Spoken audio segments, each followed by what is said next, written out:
Everyone is welcome to the movie recap. We remind you with love, you can subscribe us to watch the latest videos that we upload. And don't forget to click the bell icon. Today, I'm going to explain the movie John Carter, which was released in 2012. So let's go to the movie. In 1881, in the busy streets of New York City, a man flees from another man and anxiously enters a building. He pays extra to send a telegram urgently. Upon receiving the telegram, a young man named Edgar Rice Burroughs is urged by his uncle to hasten to his aid. He travels to his uncle's grand estate, where a lawyer informs him that his uncle, John Carter, has passed away suddenly and bequeathed everything to him. The lawyer hands Burroughs an old diary. The young man begins reading the diary and discovers that the story takes place in Arizona after the Civil War. John Carter, a former Confederate Army captain and decorated soldier, is searching for gold. The locals show hostility towards him, and Colonel Powell of the cavalry tries to conscript him to fight the Apache, but Carter refuses. After several failed escape attempts, he manages to flee Fort Grant on Colonel Powell's horse by tricking a cell guard and knocking him out. Powell and the cavalry pursue him, but they are forced to stop when they see that Carter has encountered a group of mounted Apache warriors. Both sides are armed and cautious, and a language barrier intensifies the tension. A shootout ensues, during which Carter seizes the opportunity to escape. However, he returns to rescue the wounded Powell, who was shot during the fight.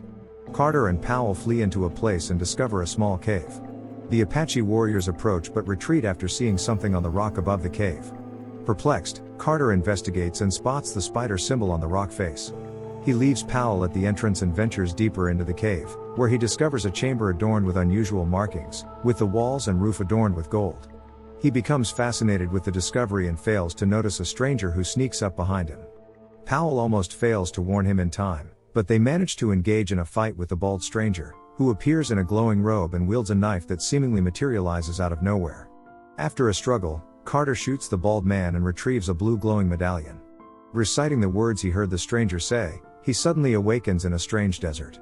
Carter struggles to walk and appears to float for a few minutes in an unfamiliar environment. He realizes later that the gravity on Mars is much lower than he is accustomed to, although he is not yet aware of this. As he climbs a nearby hill, he stumbles upon a nest of eggs that is hatching six-limbed, green infants. He is about to leave when a group of green creatures approach him. They are armed with firearms and mounted on large beasts, and they open fire on Carter until one of them orders them to cease fire. The tall, four-armed green alien puts down his sword and rifle and introduces himself as Tarkus, the Jeddak or leader of his tribe. Despite the language barrier, the two exchange names. Tarkus recognizes that Carter is not from their planet and asks him to jump. Carter tries to grab Tarkus's weapons, but he is overpowered before he can fight back. Once again, Tarkus orders the rest of his group to spare Carter, and they collect the hatchlings while killing the unhatched eggs. They take Carter to their home in the ruins of an ancient city, but by this point, Carter is completely out of his depth and horrified by what he has witnessed. He longs to go home and knows that the medallion is likely the only way to do so. Unfortunately, Tarkus has retrieved the medallion and wears it. In the city, other Tharks treat Carter roughly and do not recognize what type of being he is. They view his lack of language comprehension as a sign that he is an animal or a baby. Consequently, they throw him in with the hatchlings. As per Thark custom, the babies are released to the mob, and whoever catches one becomes the parent of the hatchling. Carter is given to Sola, a female who is viewed with contempt by the other Tharks, particularly another female called Sarkoya. After Carter is cleaned and put inside a pit to rest with the other babies, Sarkoya pours a liquid into his mouth. This enables him to speak and understand the local language. In a distant location, humanoid airships engage in a fierce battle with one side adorned in blue and the other in red. On a red ship, General Sabvan is approached by three bald individuals who present him with a blue mesh device, granting him the power to shoot energy bolts. However, as he tries to use the device to attack the three figures, he is instead propelled backwards. The three figures, revealed to be Therns and representatives of the goddess, laugh at his attempt. They inform Sabvan that the goddess has chosen to support him in the ongoing conflict. Matai Shang, the leader of the Therns, encourages the general to test his newfound powers. Sabvan unleashes a barrage of energy bolts on the enemy airships, resulting in a victory for his side. At the royal palace of Helium, Dea Thoris is rehearsing a speech while her father Tartus Mors, the Jeddak of Helium, argues with his entourage about their enemy Z'danga's new power. Dea showcases a device that generates a weak blue ray, which she calls the ninth ray and claims is the source of Z'danga's power. While the group discusses its potential uses, a disguised Thurn discreetly sabotages the device, causing it to fail. Kardos understands the significance of this power, but they have no time to research it further. He dismisses the group and reveals that Dea must marry Sab then to end the conflict.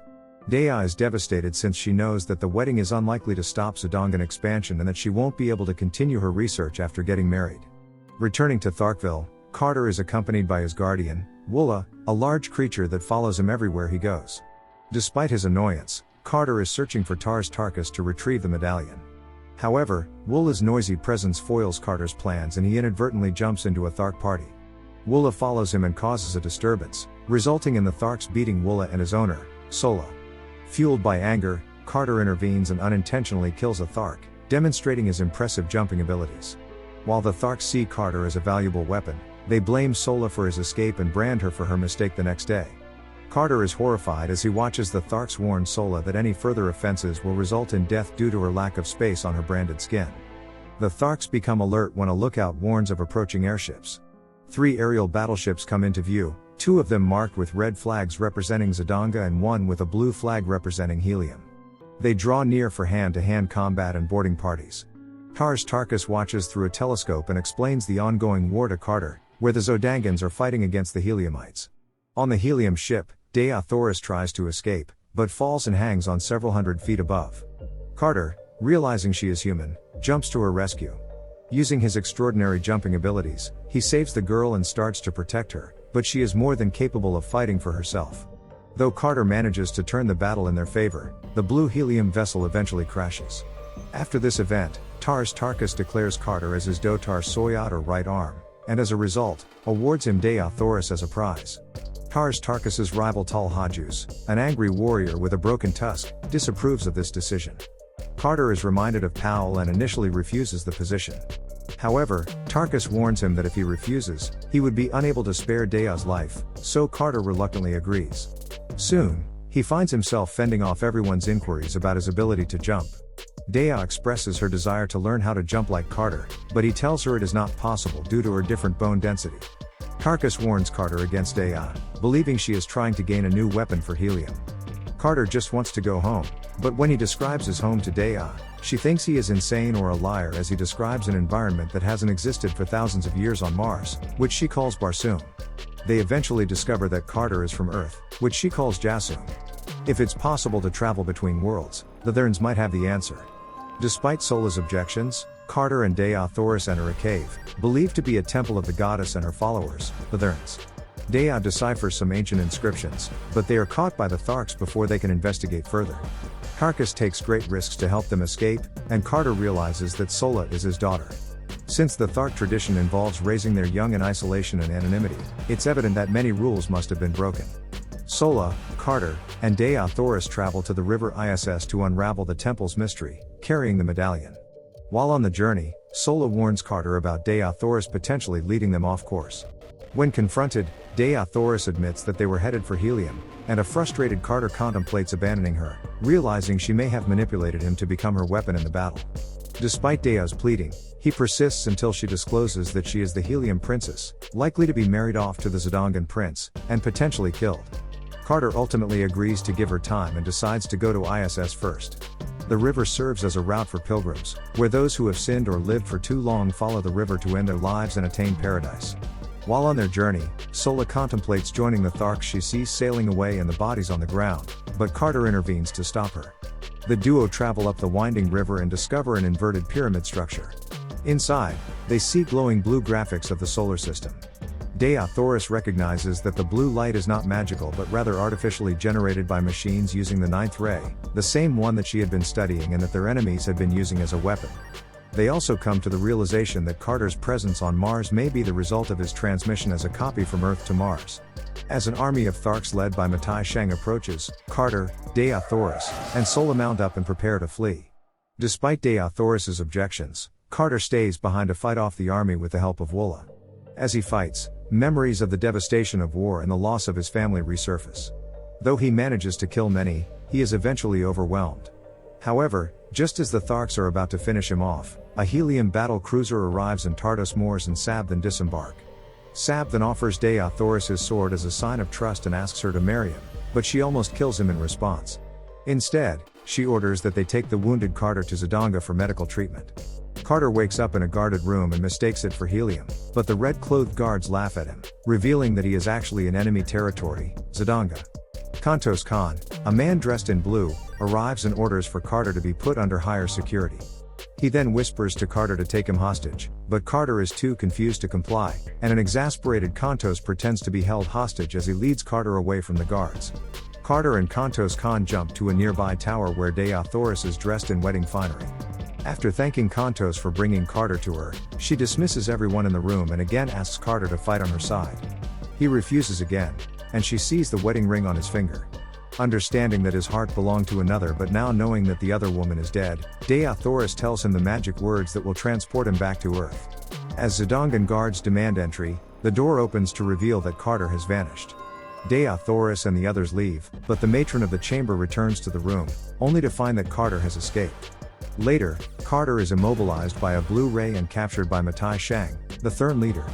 Matai Shang forces Carter to come with him and explains how the Thurns are managing the end of Mars. During a wedding procession traffic jam, Matai Shang changes into a Zodangan officer and leads Carter outside to watch Dea Thoris being paraded down a street. Then, Shang changes into an elderly woman and tells Carter that after the marriage, Dea Thoris and anyone else who knows about the ninth ray will be killed. Suddenly, Wula arrives in a flurry and manages to disable Shang's restraint, allowing Carter to escape on the light flyer. After a hair-raising chase, he crash lands close to Sola. Recognizing that he is unable to take on the Zodangan military or the Thurns alone, he decides to return to Tharkville and ask for the Tharks' assistance. Upon arriving, however, the Tharks throw Carter in jail, where he meets an imprisoned Tars Tarkus, also in chains. Tarkus explains to Carter that he had been overthrown by Tal Hajus, who has only one tusk. Tarkus is angry when he learns that Carter brought Sola back, and would have killed him if he hadn't been beaten and weakened. The prisoners are then taken to a large coliseum, where they are forced to fight first one, then a pair of giant white apes. Sola causes a distraction in the stands, which allows Carter to kill both beasts. As the Tharks cheer for him, Carter challenges Tal Hajus for the role of Jeddak.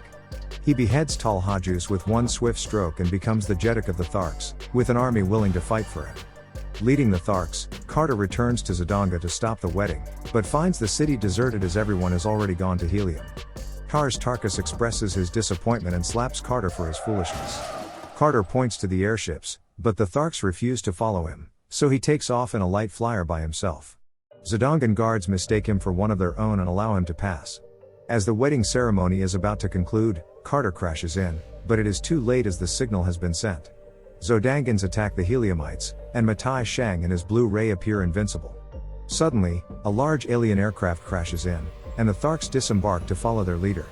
The Heliumites and Tharks unite to fight off the Zodangans. Matai Shang escapes, but Carter recovers the medallion. In the midst of the battle, Sab then is killed by the blue device he desired so much. After the battle is won, Carter proposes to Dea Thoris with the wedding ring and she accepts. The people of Helium and Thark celebrate their union.